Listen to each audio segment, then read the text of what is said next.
ఓం శ్రీ గురుభ్యో నమః. జపం ఎందుకు చేయాలి?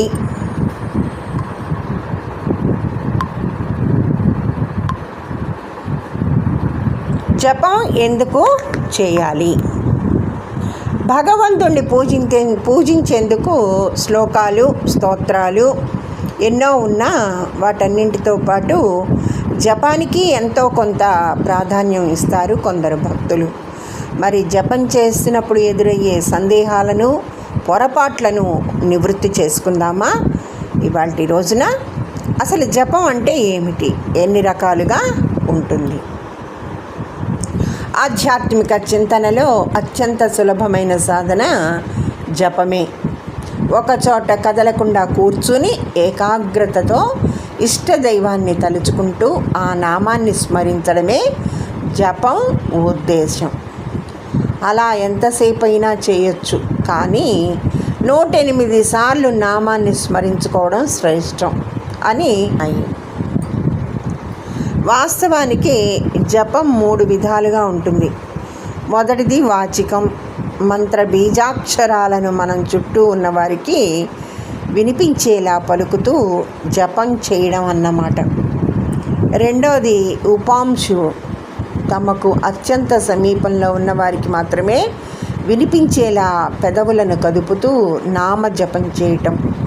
మొదటి దానితో పోలిస్తే ఇది 100 ఎక్కువ ఫలితాన్ని ఇస్తుంది. ఇక మూడోది మానసికం, కేవలం మనస్సులోనే మనతో పోలిస్తే ఇది 1000 రెట్లు ఎక్కువ ఫలితాన్ని ఇస్తుంది. దీనికి సాధన చేసినంతగా చేస్తే దొరుకుతుంది.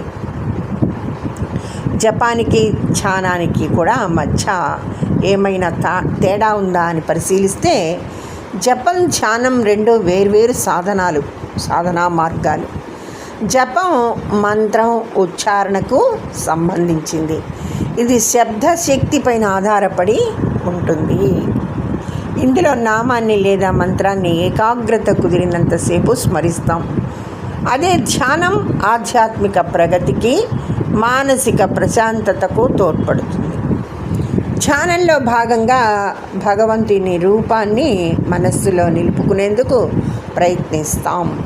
ఆధ్యాత్మిక చింతనలో మొదట జపం ద్వారా మనస్సును అదుపులోకి తెచ్చి ఆ తర్వాత ధ్యానం చేయడం ఉత్తమం.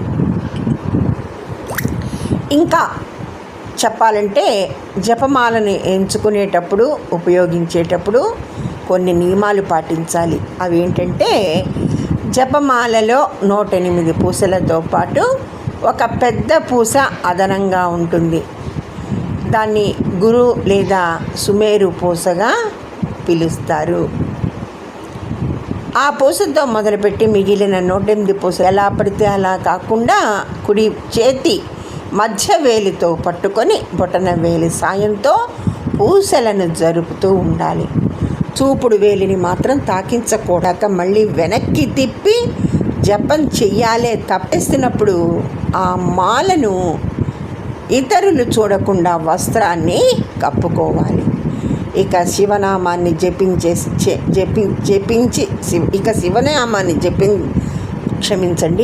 శివనామ జపాన్ని చేయాలనుకుంటే రుద్రాక్షమాలను ఎంచుకోవాలి.